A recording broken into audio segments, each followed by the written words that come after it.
Cinder was born in the kingdom of Mistral, and while it's unknown how, by the age of 10, Cinder would be an orphan. Growing up bullied by the other orphans, Cinder would eventually be adopted by a woman from Atlas, who would bring Cinder back home with her, and while young Cinder probably thought she was being saved, it was more like being put under new management, as her life would mostly remain the same. She'd be forced to work, now being made to keep an entire hotel running by herself while constantly being tormented by her foster sisters and physically abused by her foster mother, who would fit Cinder with a shot collar. One day while cleaning, Cinder would see a huntsman showing off a new sword and would later smuggle it through the vents, but would find that the man had seen and followed her, confronting her about what she was planning to do with his weapon. Rather than report the blatant child abuse, the huntsman named Rhodes would train the girl over the next few years, teaching her how to fight like a hunter. However, one day, one of her sisters would discover the sword he had gifted her and would bring her mother down to confront Cinder. However, now having her aura and training, when confronted, Cinder would snap and kill her foster sisters, before moving on to her foster mother, breaking the woman's neck just as Rhodes would walk in. Her teacher would then confront her,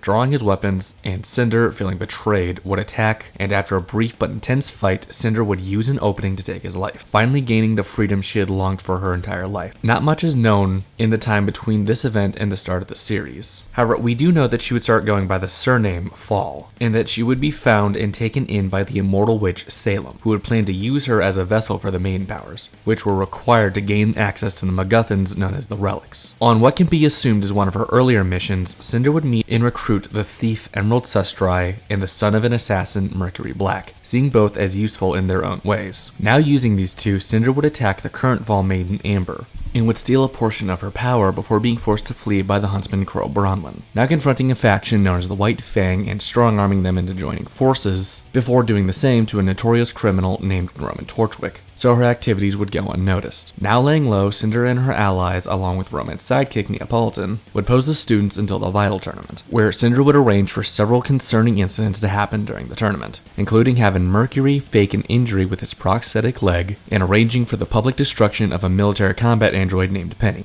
After this, Cinder would go on a broadcast and spread fear with her message, sending the city into chaos. Now, with nothing left for her to take care of, Cinder would finish what she started, tracking down Amber and killing her before confronting and killing Beacon's headmaster Ozpin as well. Now with victory at hand, Cinder would be confronted by the huntress in training Pura Nikos, and now, more testing out her powers than taking the girl seriously, Cinder would win with little effort, and with the girl helpless at her mercy, Cinder would execute her, just as her friend Ruby Rose would appear. And this would trigger the girl's silver eye abilities, which would heavily injure Cinder. Now critically injured and having lost her left arm and eye, Cinder would be brought back to Salem's fortress to heal, where she would spend, let's say, a year recovering, where she would be given a prosthetic Grim arm and trained to use her main abilities. Now with Salem's next plan coming to fruition, Cinder along with her ally Watts would be sent to convince the Spring Maiden, a bandit named Vernal, to join her, or at least follow Salem's faction in order for them to take the Relic of Knowledge. However, Vernal's leader, Raven, would do so only on one condition, that they would help her kill her younger twin Crow. Seeing this as a win-win, as it likely meant she could get revenge on Ruby, Cinder would agree, and would team up attacking Crow's group at the school Haven, along with her other ally Hazel, and the school's headmaster, Leo, who they had strong-armed into joining them. However, as it was revealed that Ozpin's latest reincarnation was amongst her enemies, Cinder would insist that they hurry to the vault and get the relic, quickly. Down there, Cinder would betray the bandits, attempting to take Vernal's power for herself, but would find nothing,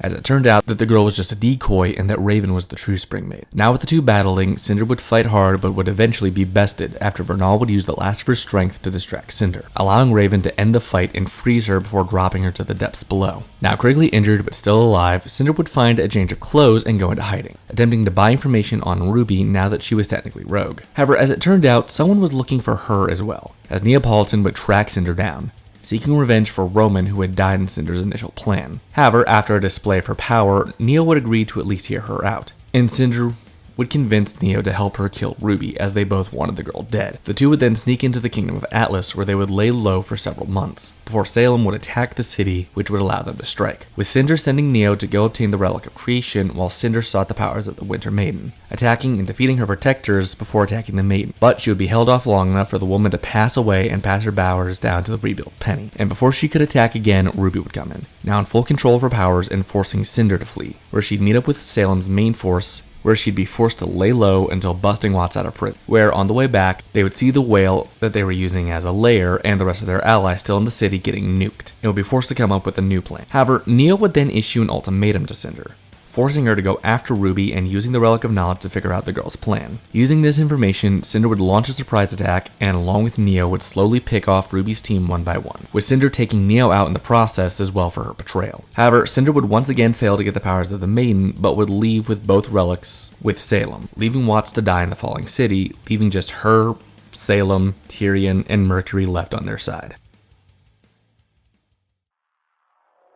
Born as the younger twin to the angel Eva and the demon Sparta, Vergil would grow up with his older twin Dante, and the boys would have a normal life until around the age of 7, when the demon king and Sparta's blood brother Mundus would attack, imprisoning Sparta and murdering Eva. Despite this, Sparta would have time to send his sons into hiding, sending Vergil to live with a rich human family while Dante would be sent to an orphanage. Years later, Vergil would somehow regain his memories and would form an organization known as the Order to fight the demons. One day, while taking down the demons' organizations, he would meet a woman named Kat. Having realized that she was psychic, Vergil would break her out of prison, specifically so he could get her thrown into another prison so he could find Dante. However, once there, he would discover that Dante had already escaped and that they would be forced to fight their way out. Now having Dante's location, Vergil would send Kat to retrieve him. Now reunited with his brother, Vergil would take Dante to their childhood home, where Dante would regain his memories, and Vergil would then explain the severity of the situation to Dante, about how the demons were controlling humanity in subtle ways, and over the next few weeks, Vergil would send Dante to take out several of the demons' high-value targets. However, on one of these missions, the Order would be attacked and most of its members would be killed. Vergil would head down to the sub-level and would set the facility to self-destruct, however, needing Kat to set it off since he and Dante were stuck in limbo. While this would be successful, Kat would still be captured, leaving Dante and Vergil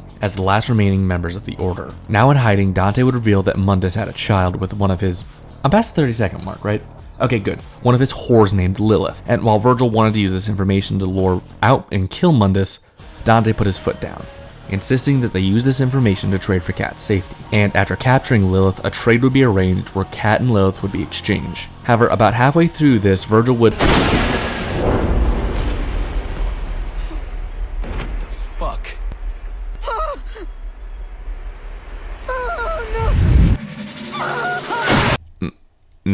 Next plot point, please. So going back to the lair and getting chewed out by Dante, Kat would then wake up and help the twins form a plan to infiltrate Mundus' lair and destroy him once and for all, with Vergil infiltrating from the real world while Dante infiltrates from Limbo. The two meeting up near the top where Dante would distract Mundus while Vergil got to work closing the Hellgate, eventually succeeding in closing it with the Yamato causing Limbo to collapse into the human world. Now the pair would face Mundus' true form, with Vergil getting sucked into his core while Dante would face him from the outside, and eventually kill the Demon King. Now meeting back up with Kat, the twins would look down at the destruction, and Vergil would reveal that he intended to take over in Mundus' stead. Not reacting well to this, Dante would immediately challenge his younger brother and the two would engage in battle, where they would both be forced to go all out, but in the end, Dante would be victorious, fatally injuring Vergil and would intend to finish his younger brother off, but Kat would interfere, getting Dante to come to his senses. Now, on shaky feet, Vergil would have no choice but to flee, creating a portal to his father's grave before dying. Now, in hell, Vergil would be found by his mother, who would tell him to head towards the light to escape. However, before he could escape, a demon in the form of his brother would attack, and send him further into hell where he'd be met by a new demon, this one taking the form of himself. The demon would then rip out his heart and claim to give Vergil another chance, sending him to a lower level of hell where Vergil would find what looked to be Kat being chased by a large demon. Vergil would eventually rescue Kat, but she would then begin to taunt him before transforming into a demon herself and attacking Vergil, forcing him to kill her. Now returning to Hollow Vergil, he would admit to killing her, seeming to believe that it was the real Kat, which the demon seemed pleased at, claiming that it made him stronger and sending him to do the same to the demon in Dante's form. After successfully killing the demon, Vergil would track down and rescue his mother from the demon that had been tormenting her, before confessing to killing Dante and leaving the woman heartbroken. Now returning to Hollow Vergil, Vergil would realize that he was being manipulated and would turn the tables, demanding his amulet back, and when the demon tried to protest, Vergil would decide to take it by force, killing his mirror self and absorbing it, gaining newfound power and escaping hell where he would immediately be confronted by a group of demons. But as Vergil displayed his newfound power, they would all bend to his will, and Vergil, just as he planned from the start, would take his place as the new Demon King.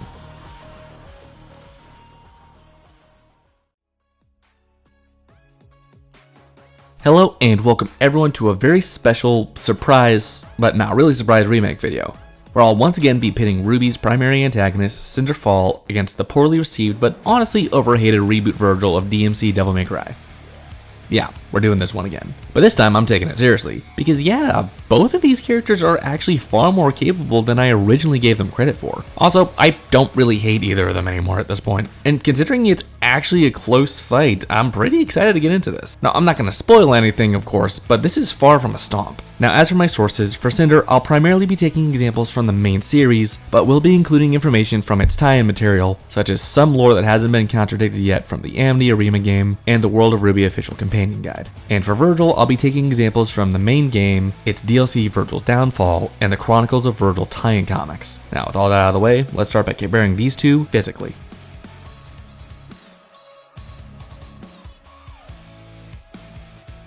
Currently, Cinderfall is a human-Grimm hybrid in her early to mid-20s, standing at roughly 5 feet 9 inches, a 1.75 meters tall with a slim build. Cinder's past actually gives us mixed signals as to what her physicality would be as an adult, but as the Fall Maiden with Grimm physiology, however, she should be far more powerful than before, clearly exceeding most fighters in her setting. In terms of strength, due to her status as a Huntsman tier combatant, she should be far above most humans in her setting, and later as a maiden she got even stronger. As just a teenager, she was strong enough to lift a grown woman with a single arm and then broke her neck with her grasp, as well as matching strikes from her mentor Rhodes and broke his aura with her blows. As a grown woman, she was strong enough to trade blows with the Fall Maiden Amber, and as a half maiden she was able to manhandle trained soldiers in full combat gear. As the Fall Maiden, she effortlessly overpowered Nikos in their fight and deflected her attacks with her bare hands. She stalemated Neapolitan while holding back, with Neo on multiple occasions easily taking out Yang Xiaolong, who was consistently the most tanky member of her team. Using her Shadow Hand, she easily threw Penny, who is a combat android who should weigh several hundred pounds. Briefly matched and overpowered Raven, and when clashing blades with Raven, they created a shockwave that displaced stalagmites large enough for the two of them to fight on, as well as broke one of these stalagmites with just her physical strikes. And finally, while this could be attributed to her magic since we don't see how she did it, she did break through Ozpin's barrier and managed to kill him. This same barrier being the one that Ozpin used to defend Ozpin and his meat puppet from this explosion, which has been calced to be around city level plus, with cloud displacement feats. And while this barrier no-sold this level of damage, Cinder was capable of breaking right through it, placing her safely over this level. And again, while this theoretically could have been accomplished by her magic abilities, considering she can add magic to her physical strikes, it should apply here as well. In terms of speed, Cinder is on a similar level. She effortlessly took down multiple trained soldiers on her own. As a child, before even attending a combat school, she easily evaded and then blocked a bullet, and was able to pressure her teacher, with even hunters still in training being casual bullet timers. To go along with this, she lazily blocked multiple bullets from a high caliber sniper rifle with a single hand at close range. Easily toyed with Nikos in their fight, with Pyrrha being at the top of her class and being able to no-diff full bullet timer opponents with ease. She should scale above Emerald and Mercury, who dodged air-to-ground lightning, as well as scaling to Ozpin, who dodged a blast of lightning in an untrained meat suit. She was able to fight around Ozpin's time manipulation and defeat him, and she easily kept all 4 members of Team RWBY at bay at the same time, including Blake Belladonna and Yang Xiaolong, 2 opponents who each held their own, blocking and landing blows against Adam Taurus, who blocked a blast from what is directly called a particle beam, and in her fight with Penny, she dodged lasers, as well as keeping pace with both Penny and Raven, 2 opponents who should be on her same level of speed. Durability-wise, Cinder has always been rather resilient. As a teenager, she was able to resist the effects of a shot collar strong enough to force her onto her knees, was only stunned by a hit from her mentor which was strong enough to send her flying and break her aura upon impact. With her bare hand, she blocked bullets and didn't even flinch, and later stopped Pyrrha's weapon in its tracks with no damage. And in that same fight, she tanked having large debris flung onto her. In her fight with Raven, she was slammed into a rock hard enough to have it shatter, as well as tanked a stalagmite falling onto her and was more pissed off than hurt after the fact, and had her aura broken by a lightning enhanced strike from Raven, only to then be encased in ice and dropped off of a platform that was so high up you couldn't see the bottom, and survived, almost immediately recovering. While it did hurt, she was able to remain conscious after having her Grimm arm severed, which, while admittedly is more of an endurance feat than durability, I think it is worth mentioning that she can continue to fight after going through something so painful. She survived a charged and magic enhanced laser from Penny, with a basic laser being strong enough to incapacitate Neapolitan, who was in close proximity to the same explosion that Cinder scaled above earlier and seemed just fine, even skipping away happily from the blast site, as well as scaling above Vine, who contained a similar blast with a semblance, though at the cost of his own life. However, considering that maidens on their own are far above the average huntsman, it's possible Cinder could have survived this blast, but this is mere speculation on my part.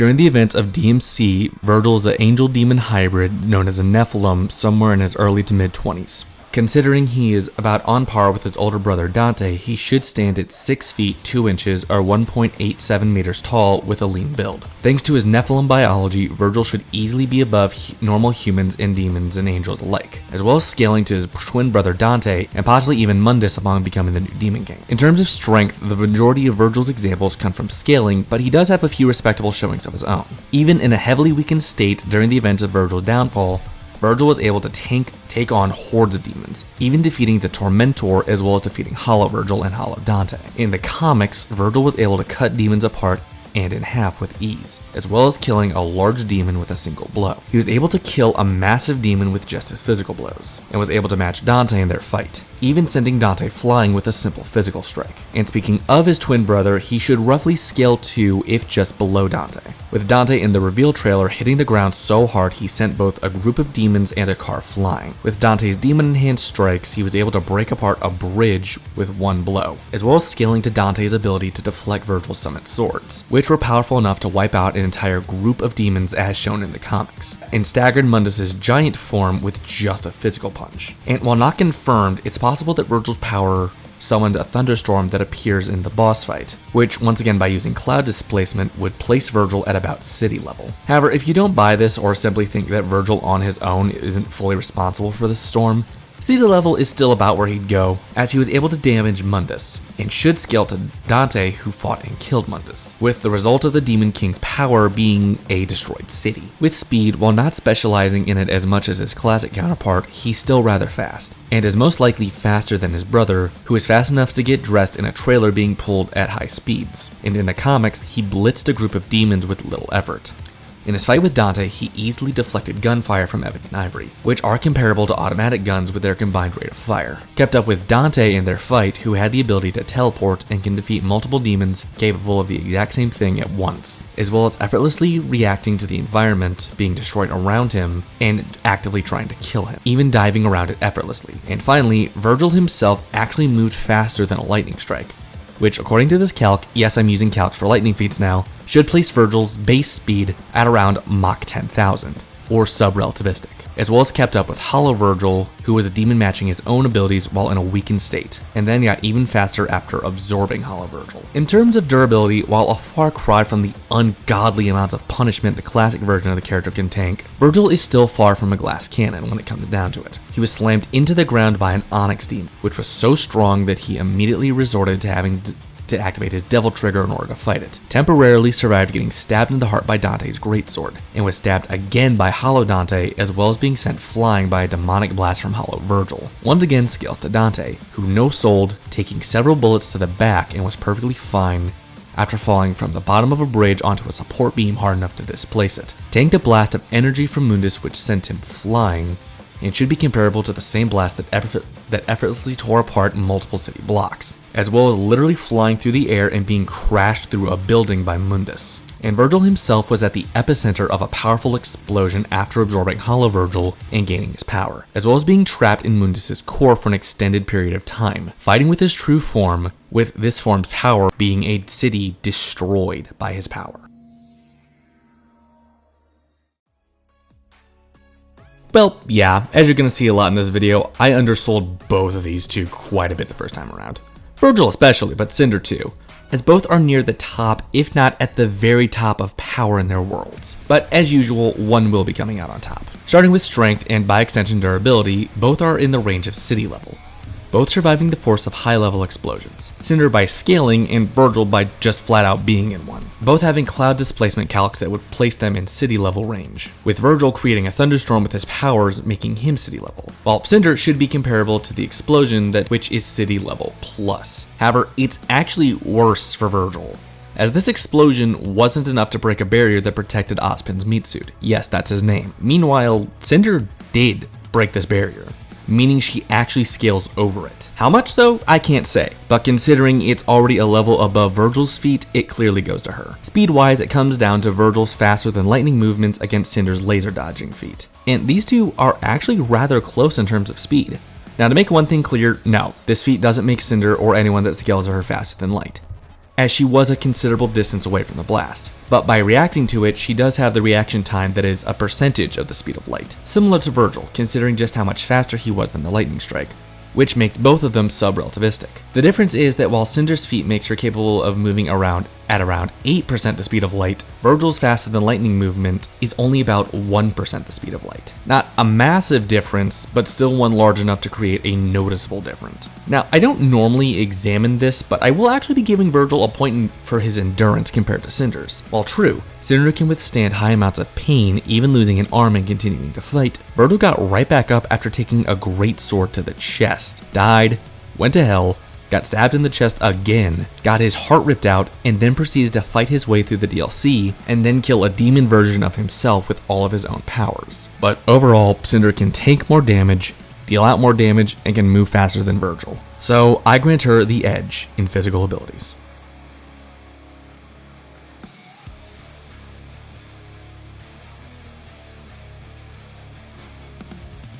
Cinder technically doesn't have any one dedicated weapon, and in fact, she can create any weapon she wants with her powers. This makes giving her any single weapon rather complicated. While we know she prefers dual-wielding swords, that doesn't actually narrow it down either, as she has been shown to create and wield no less than 7 different variations that she will use interchangeably and in tandem. Now, I'm not going to break down the design of every single one of them, but for the 5 standard single-handed swords, you should have already seen most of them on screen, and I'll go slightly more in-depth with the 2 more notable variations. However, as one final disclaimer, basically all of Cinder's weapons have a fire element to them and burn or explode at her discretion. Now, finally for swords, we have her greatsword.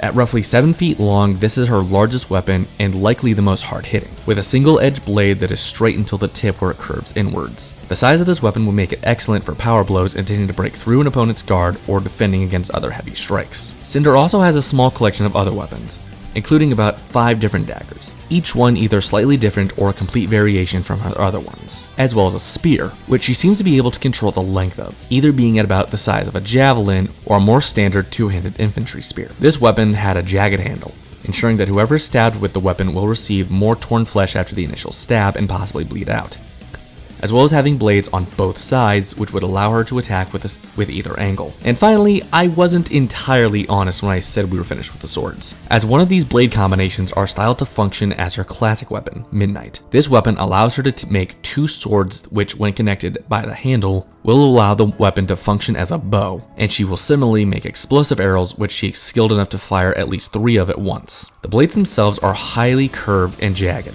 which would inflict far more damage and pain than a straight-edged blade, as well as being double-sided with a pointed tip, meaning they'd have little difficulty as piercing weapons as well, though it may be a bit harder for her to get the right angle.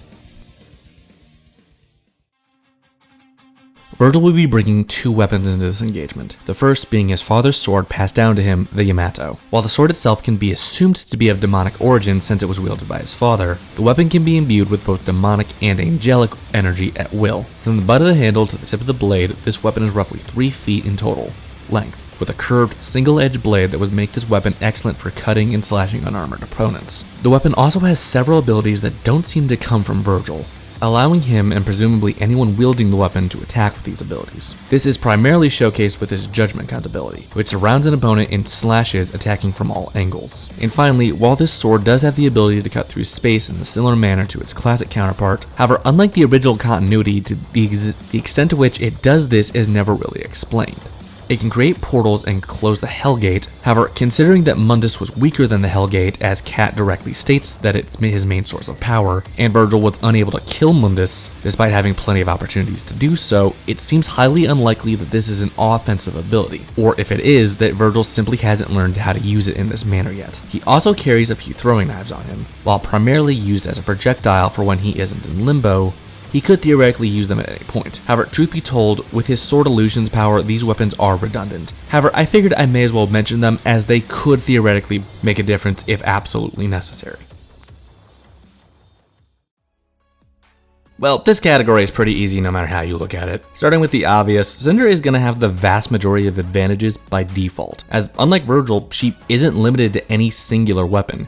and can theoretically create any weapon type she wants at any point in this fight. Even when strictly limiting her to the weapons she's been shown to use, she still has pretty much every advantage. Her spear is longer than the Yamato in both forms. Her bow and arrow gives her more range that Vergil can't match with the Yamato, or his throwing knives. While true, the Yamato's Judgment Cut ability does grant him extended range, he's repeatedly shown using other abilities when his opponents are at a distance, implying it's limited. Meanwhile, Cinder's bow can fire from a rather far distance comparatively. Cinder's greatsword is going to hit harder and be capable of blocking more than Vergil Yamato due to its size. And finally, Cinder's use of dual blades simply gives her more options combatively, allowing her to defend and attack at the same time, or more easily bind Vergil's blade, while Vergil's going to need to perform all of this with just his katana. Now, to be fair, there are some areas where they even out. Both Cinder's weapons and Vergil's Yamato can be enhanced with their respective powers and gain extra properties, such as creating an area of effect attack as a result. It's just that these properties are very similar and neither would give the other much of an edge. And now we get to the last little hiccup: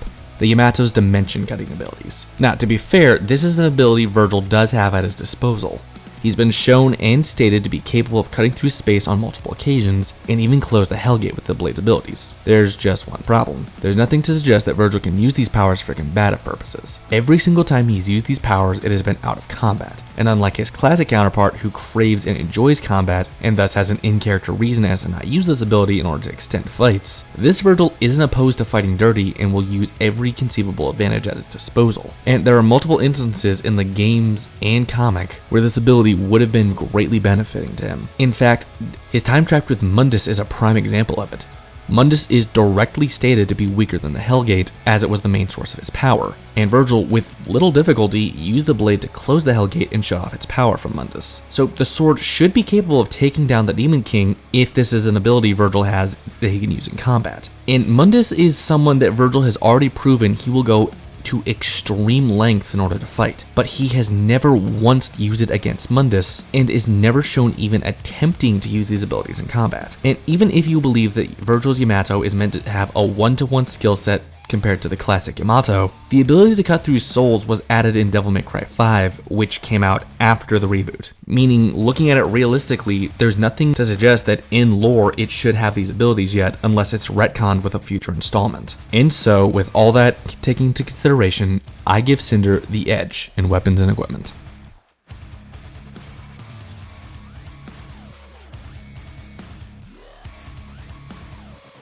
Starting with the abilities that everyone in her settings has, Cinder can freely use her aura, which is the manifestation of one's soul with a wide range of uses. Aura's main purpose is acting as a sort of force field, protecting the user as well as their equipment, allowing them to tank serious damage without any physical injury, meaning that before Cinder is defeated, her aura will need to be broken. Aura can also be used offensively, either being channeled through the weapons or the user themselves. Another use for aura is healing one's wounds, giving the user a limited healing factor, and with enough aura, even fatal injuries can be recovered from. There's also Cinder's Semblance, Scorching Caress.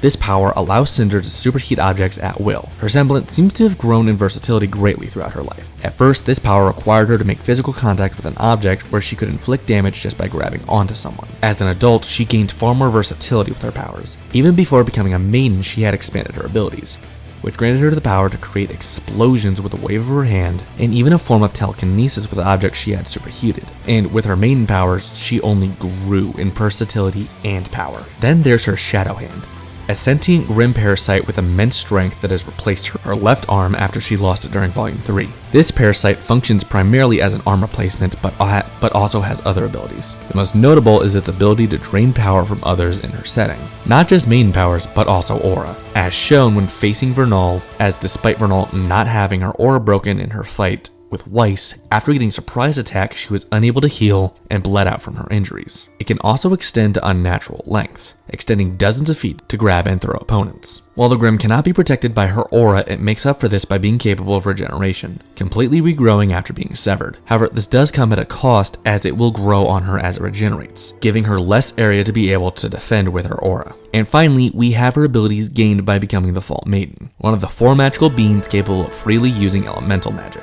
While having access to all the elements, Cinder greatly prefers the use of fire magic, and it is by far the element she has experimented with and most expanded its use of the most. She can use it to create weapons.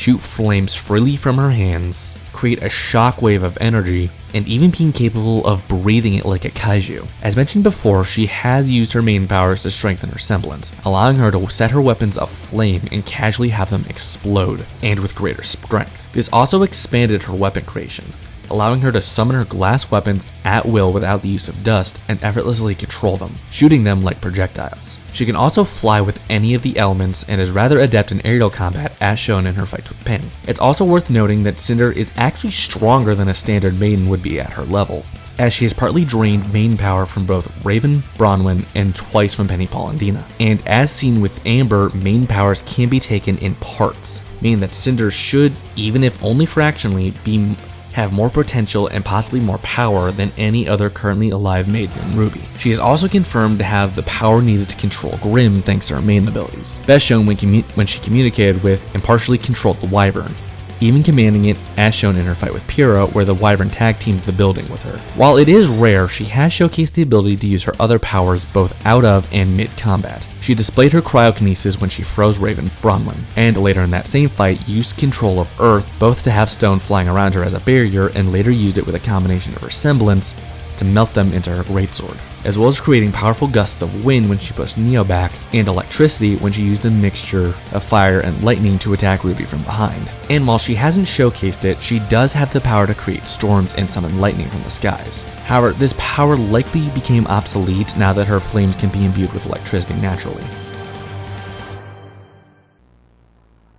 As an angel-demon hybrid known as a Nephilim, Vergil was able to freely channel both his angelic and demonic abilities at will, and use this to great effect mid-combat. The standard use of these abilities is that they increased his strength and speed respectively. While in use, these also had other effects, as both would allow him to imbue his katana with their respective energy. Angel mode, for example, would let him produce blade beams that reach out farther than his standard blows and would persist even after he has moved from the spot he attacked from. Demon mode allowed him to create powerful shockwaves of demonic energy with his blows and fire blasts of this energy from his blade at will. Vergil also has a healing factor similar to that of his brother Dante. This healing factor requires active activation and will heal him from light wounds such as cuts and more serious wounds such as bullet holes. However, fatal blows do seem to be too much for his healing factor to handle, as he was unable to heal after receiving a fatal wound from Dante. However, this seems to be based on the amount of energy he has built up, seeing as after absorbing Hollow Vergil, he fully healed back to peak condition. As a hybrid, he also gained an ability exclusive to himself that comes in the form of his Devil Trigger. While it's not clear exactly what creates this form, it seems to be reliant on his mother's amulet, as he could not enter this form without it. It's my personal theory that he requires both a demonic and angelic artifact to be in his possession at the same time in order to enter this state. However, that is merely speculation on my part. His Devil Trigger has several abilities that aid him mid-combat. The first ability is summoning a doppelganger that will fight alongside him. It seems to me that Vergil can either control this being or allow it to fight freely alongside him. And just like him, the doppelganger can freely use both angelic and demonic powers at will. His Devil Trigger will also greatly speed up his healing abilities, letting him heal from mortal injuries in seconds throughout the duration of this form. And finally, he can release a powerful energy blast, which was powerful enough to destroy several powerful demons in a single blast. In fact, the only real downside is that it takes a significant amount of energy to maintain this form, and it doesn't last very long, and it can take quite a bit of time for him to rebuild this form once it's used up. His sword illusions seem to be a power of his own rather than ability from his heritage. However, it's unclear if this is his own exclusive ability or simply one he learned. Regardless, he has learned to imbue his energy into these blades just like his father's sword. His most standard use of this ability was to fire the blades as a projectile, where they would then embed themselves into an opponent, allowing Vergil to directly teleport to that blade or have it teleport the enemy to him at a moment's notice, as well as push and pull objects and demons if he wishes, tearing apart the very environment or using it combatively, such as when he sent a bus flying into Hollow Dante. He can also have a number of these blades lock onto an opponent and then fire at them. This can be accomplished either at a distance from himself or by having them surround his opponent and then firing inwards, if he wants to ensure that there's no chance they can miss. They can also be used as a protective barrier to surround himself, protecting him as well as using them to damage any opponents in a small radius around him. These blades can also be flung from his sword and embedded into his opponent at the end of a combo, allowing him to immediately follow an attack up. As the Demon King, Vergil had the majority of his abilities boosted, granting him a somewhat vague power boost. This form also allowed him the ability to control demons, forcing them to follow him as their new ruler. While Cinder and Vergil both have a wide range of abilities that will help them in their own ways mid-fight, but when it comes down to it, Vergil is actually taking this category. Starting with the most basic abilities of their boosts, they should be relatively even. Neither Cinder's aura boost nor Vergil's angelic and demonic boosts have any defined increase and can both be activated at will with little to no expense to the user. The same is true of Cinder's main boost and Vergil's Devil Trigger boost, and both these forms were boosted at the time of writing, with Cinder expanding her maiden abilities and absorbing energy from Raven and Penny, and Vergil getting a stronger Devil Trigger after becoming the Demon King. So both have multiple levels to their strength multipliers, none of which have a definitive number on them, so I'll be assuming that both are roughly even. Moving on to their basic projectiles, I favor Vergil's Sword Illusions. While it's true that Cinder's elemental base attacks may pack a bit more of a punch, and her ice could limit Vergil's mobility, his summoned swords are both more versatile and directly counter her ice. Not only do Vergil's summoned swords grant him far more mobility options, allowing him to precisely teleport to any location, as well as rip apart the very environment they're fighting in, and teleport to Cinder herself. Not to mention, he has the ability to fire them in quick succession or summon them directly around Cinder, something she can't do to Vergil. Now, she does have a general advantage with the extra damage of her elemental attacks, but Vergil's versatility wins out overall. Vergil's teleportation is also a better mobility option than Cinder's flight. To be fair, Cinder can fly freely, giving her a heavy mobility advantage, but that's not going to matter against an opponent who can instantly close the distance, or worse, bring you back to them just as fast. Then we get to Vergil's Devil Trigger, which both gives him a numbers advantage with the use of his doppelganger, which Cinder doesn't have an ability to counter. Yes, her Shadow Hand is sentient, but it can't fight independently of her like Vergil's doppelganger. Not to mention his Devil Trigger also boosts his healing abilities, which would put them above Cinder's while this form is active. And finally, both have the ability to control creatures beneath them, the demons in Vergil's case and the Grim in Cinder's. Now, this could easily have an advantage depending on what demons and Grim are available, but for basic units, I don't see an advantage either way. And so, I grant Vergil the edge in special abilities.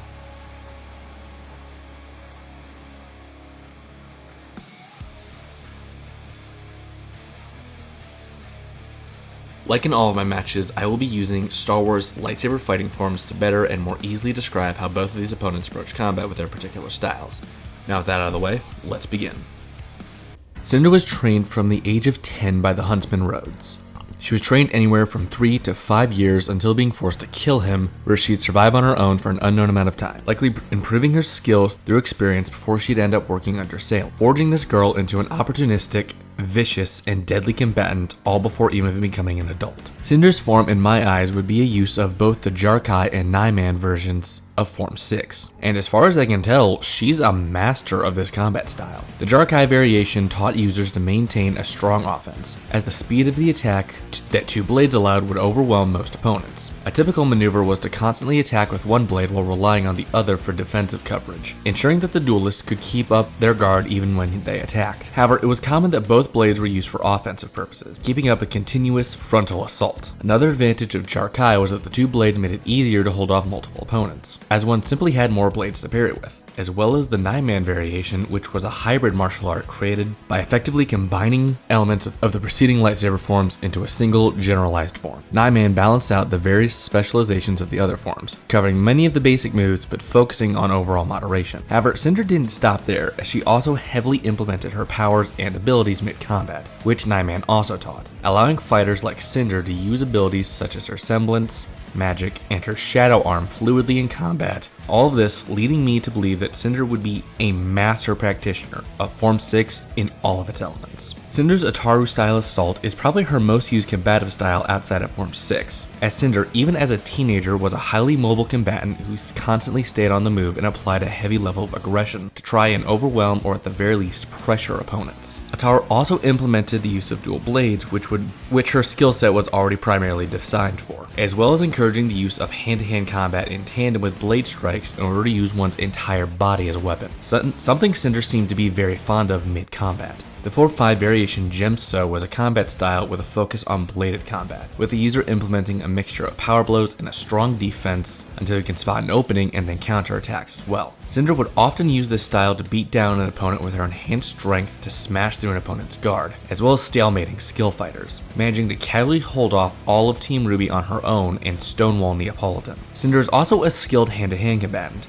having learned from Rhodes and by the events of the show was a fairly skilled close quarters combat. Outfighting trained at Legion soldiers, using a mixture of her hand-to-hand and powers, was able to toy with Pyrrha, and even managed to stalemate Neapolitan without her powers, or weapons, all while holding back as she wanted to use Neo to infiltrate Atlas. I actually feel that Cinder's skill in combat is often overlooked due to her lust for power, or rage, often driving her into a purely offensive assault. However, while this is a very valid combative flaw to bring up when discussing Cinder, I feel it's also important to remember that having a flaw doesn't make Cinder any less of a competent fighter. It's simply something that is exploitable should the situation arise. As a teenage girl, Cinder was already a clever and skilled fighter. In her fight with Rhodes alone, she used her small size to put herself into a position where she had leverage on an opponent, recognized and exploited a weakness in her teacher's defense, and used the environment to distract him long enough to get her a second weapon. And as an adult, she's only gotten even better, outmaneuvering Winter Schnee and taking out her summon, rendering her defenseless. Used an Elysian soldier's own gun to take out an ally, and after seeing Penny's willingness to forego her own safety out of concern for her friends, exploited this, fatally wounding and even siphoning some power from the girl. I'll even go as far as to say that Cinder isn't just one of the best fighters in RWBY, but out of all the combatants we've seen, she is the best fighter in the series, with very few in my eyes having the skill needed to stand up against her, let alone bring her down. Now, that's not to say that Cinder is by any means a perfect fighter, as she does have several weaknesses that can be exploited by skilled enough combatants. For example, if she thinks she can gain power from an opponent or is bloodlusted mid-fight, she will forego most tactics in favor of a pure offensive, as shown in her fight with Raven, and against Winter and Penny. Against Raven, Cinder went all out in order to try and overpower Raven, despite the two being about even in power, allowing the older, more experienced maiden to keep a level head and use her powers in a more strategic manner to outfight Cinder. And against Winter and Penny, she let her rage get the better of her, and rather than take Winter out immediately, she deliberately took her time to hurt Winter, giving the current Winter maiden time to pass her powers down to Penny.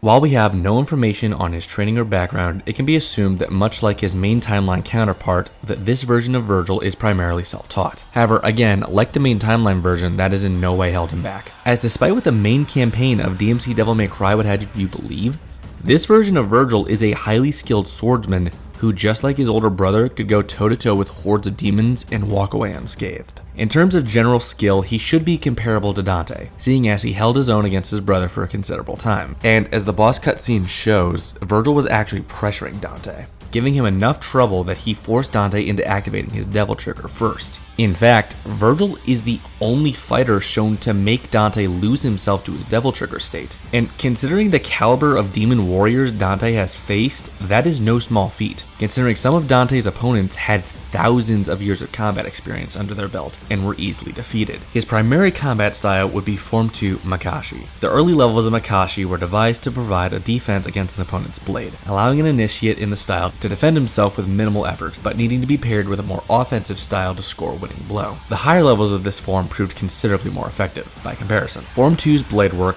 encouraged precision and efficiency over power, using jabs, parries, and light cuts rather than slashes, blocks, and chops. The blade manipulation required for this form was very calculated, requiring intense focus and expert timing. It was described as elegant, powerful, and precise, relying on feints to confuse and trap opponents. These refined elements allowed the user of this form to attack and defend with minimal energy expenditure. I personally believe that this version of Vergil is something of an intermediate with this style, not yet mastering it, but being capable of using its more offensive capabilities. Gemso was the combat style he implemented when using his demonic side. Gemso, much like Makashi, was a style primarily developed for blade-on-blade combat, utilizing a combination of blocks and parries. A Gemso user maintained a proper foundation of defense against both ranged and melee attacks. Immediately after defending against the opponent's strike, a Gemso stylist followed up with an attack of their own, bringing the force of an opponent's own blow against them and seeking to dominate the duel. Gemso placed a heavy focus on brute strength and pure power,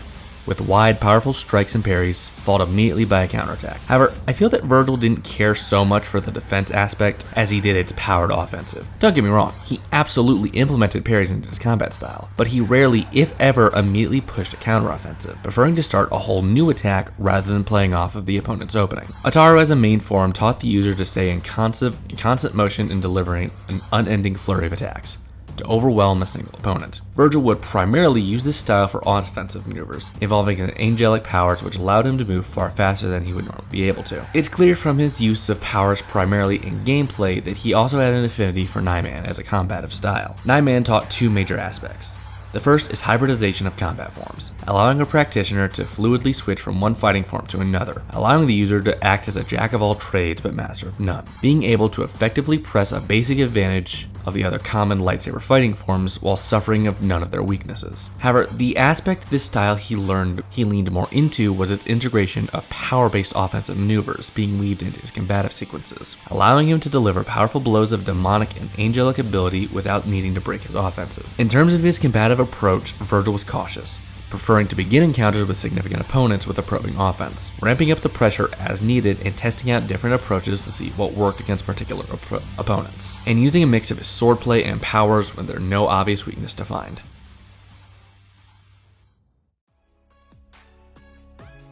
Yeah, as it turns out, I was wrong to dismiss these two as fighters the first time around, as both are contenders for the top spot in their respective verses. I should specify the reboot specifically, not the original timeline for Vergil. And with Cinder, I believe she's the single most skilled fighter in her setting, and Vergil being second only to Dante. Starting with an aspect that I don't think will play much of a role in this fight, Cinder should have the experience edge, starting her training as a 10-year-old girl and having to fend for herself from the age of 14 or 15. Now, while it's possible Vergil started to develop his skills at around the same age, unlike his older twin, Vergil was able to remain in hiding for the majority of his life. Now, as for why I don't think this matters, both have been shown to be able to handle fighters with far more experience, with Cinder being able to hold her own for a time against Raven, who was nearly twice her age, and killing Ozpin, who had hundreds or more likely thousands of years of combat experience, and Vergil being the only fighter in DmC to force Dante into activating his Devil Trigger state, with Dante defeating demons with just as much combative experience. Moving on to their actual styles of combat, starting with Vergil's Makashi, since that's the one Cinder doesn't have a direct counter to, I feel it's gonna be a balanced exchange with the majority of Cinder's forms. Vergil, while not a master with this style, has elevated his use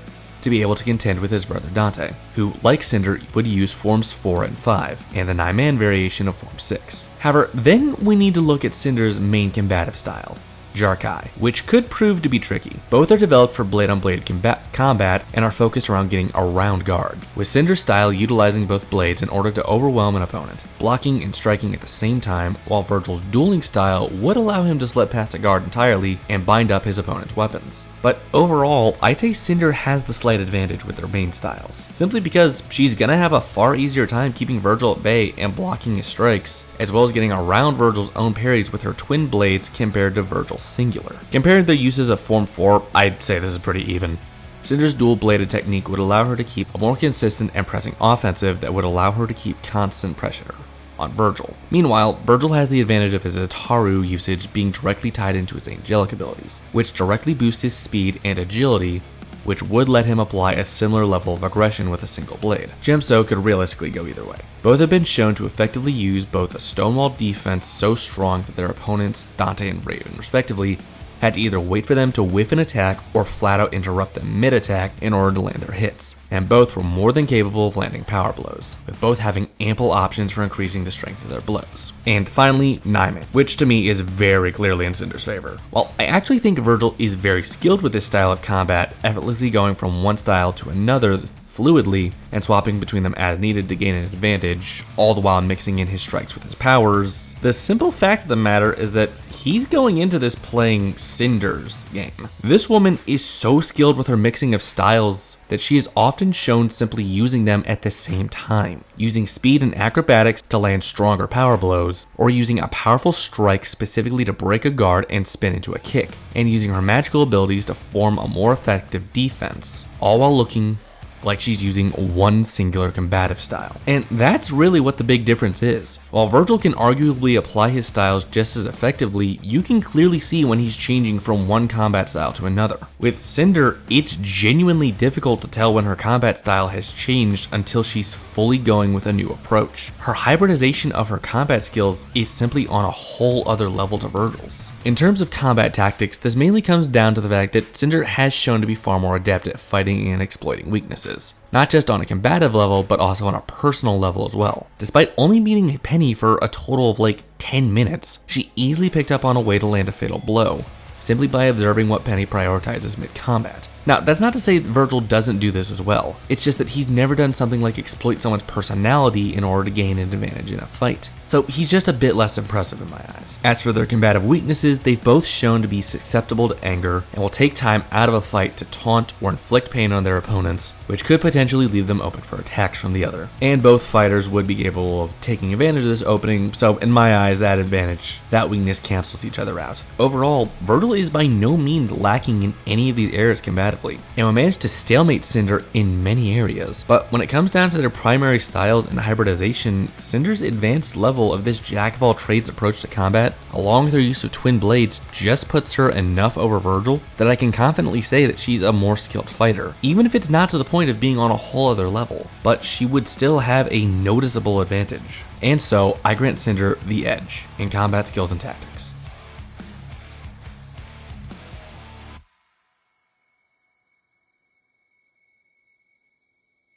Let's set up this fight.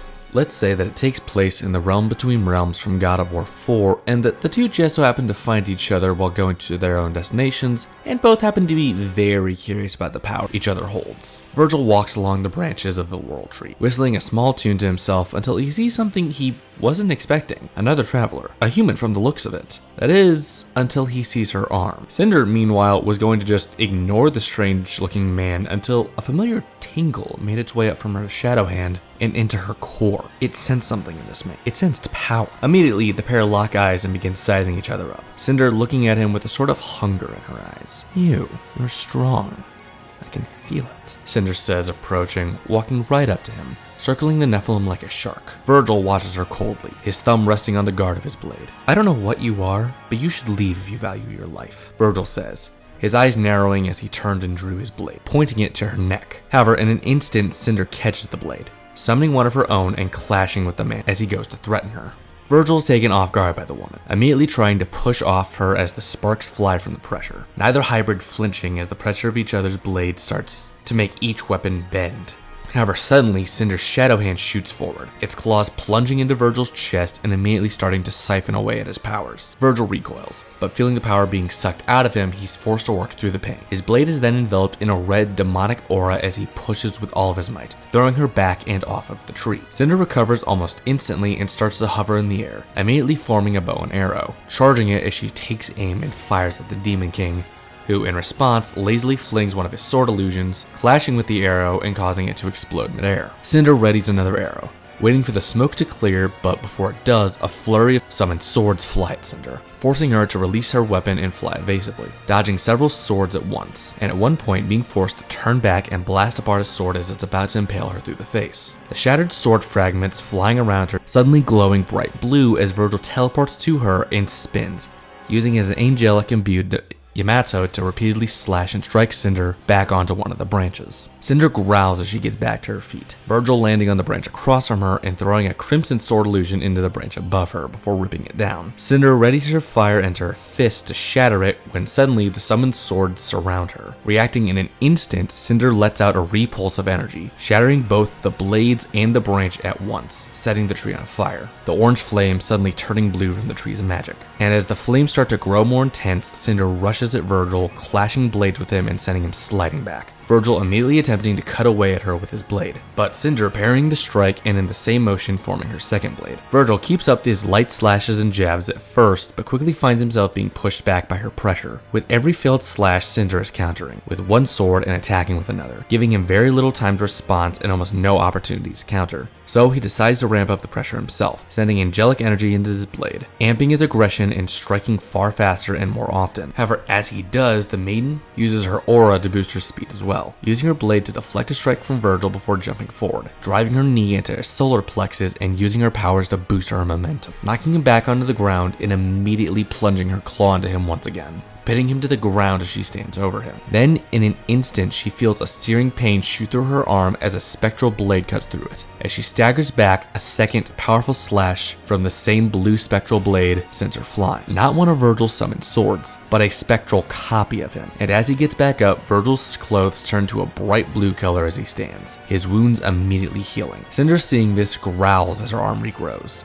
the grim parasite completely taking over her shoulder as well as part of her chest, and she snarls like a wild animal as Vergil smirks. Cinder didn't take kindly to this sneer and starts to lash out wildly. At first, the sudden action manages to keep the Demon King and his doppelganger on the back foot. However, with her rage, she starts to focus on Vergil, and the blow she is landing doesn't inflict as much actual damage as they do pain. And Vergil, seeing this, plays into her aggression, going on the defense, parrying his strike and having his clone teleport in to cut Cinder down her back. As she flinches from the pain, Vergil brings his blade down on her shoulder, attempting to cut her in two, her aura barely keeping the blade at bay. However, now that he's in grabbing range, Cinder grabs him by the throat and flies up, slamming and dragging him into and up the tree. Now feeling his skin get ground off by the friction, Vergil lets out a blast of energy that sends both of them flying, Vergil's bones cracking as he hits the branch under them, and Cinder's aura flickering. Vergil's doppelganger teleports instantly, raising its katana only for Cinder to immediately form her spear and thrust it up into the clone's throat. And with a twirl of the spear, she decapitates it and throws it at the real Vergil in one motion, the Nephilim deflecting the weapon and knocking it to the ground harmlessly next to him. That is until Cinder closes her human hand and the glass weapon starts to crack from the heat before exploding with tremendous force. Now knocked to the ground, Vergil's in a daze as he tries to get back to his feet. However, Cinder immediately pounces on him,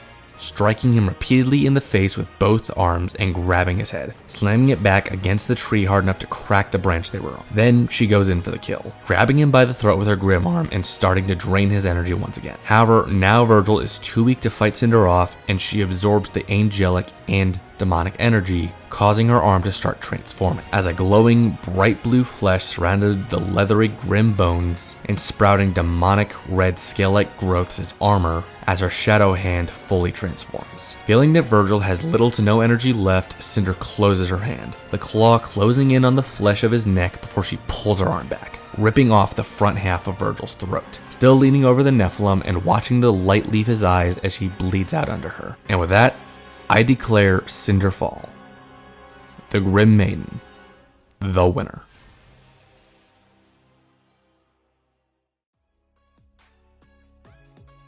Well, same outcome, but damn was it closer this time. In terms of physical abilities, they were very close, both being in the range of city level and sub-relativistic. It's just that Cinder is a fair bit over Vergil. Not enough to foderize him, of course, but certainly enough for it to make a difference throughout the fight. Weapons ultimately came down to Vergil's Yamato not doing enough with its extra abilities to make up for the sheer variety of Cinder's arsenal, as well as not having as much range and his weapon's extra abilities not being shown to be usable in combat like classic Vergil's. Special abilities was the same story, just in Vergil's favor, as his summoned swords alone are more viable and useful for combat than her ranged abilities, being able to create and close the distance as well as rip apart the very environment. His teleportation counters her flight, and his advanced healing in the Devil Trigger state would be better than her auras. Not to mention the added buff of another version of himself to fight alongside him. However, Cinder is no stranger to fighting multiple high-level opponents at once, and she can similarly boost her strength and speed as well, so she's not helpless in this area, ironically being about as behind him as he is to her in the other categories. Combat skills were actually fairly even. In fact, in most areas, Vergil would match Cinder combatively speaking. The biggest obstacle for Vergil here is that Cinder's dual swordsmanship gives her an advantage against his main dueling-centric style of combat, allowing her to counter his sword binds and parries, as well as being able to easily counter with her own. Not to mention, when it comes to her main form of hybridization, Cinder is simply better, having woven in all of her styles into a fighting style so fluid it can be hard to tell when she's going from one form to another, while with Vergil's, it's a more standard hybridization. While it's true that this still allows him to use the strengths without needing to worry about the weaknesses, he's still simply under Cinder. Overall, I'd say this is a 7.5 or 8 out of 10 advantage victory in Cinder's favor. While I do think Vergil has what it takes to win, he ultimately can't press the advantages he needs to have to get a majority victory against Cinder. But what do you think? Do you agree that Cinder has what it takes to bring down the Nephilim termed Demon King? Or do you think that Vergil could take down this Fall Maiden without much difficulty? Let me know in the comments down below, and if I got anything wrong, please feel free to correct me. Right, as always, please check out the channel's Winter Ghost, the Retopics Gamer, and King Cameron, all in the description below. Right, with all that, I've been Ray932, and I will see you next time.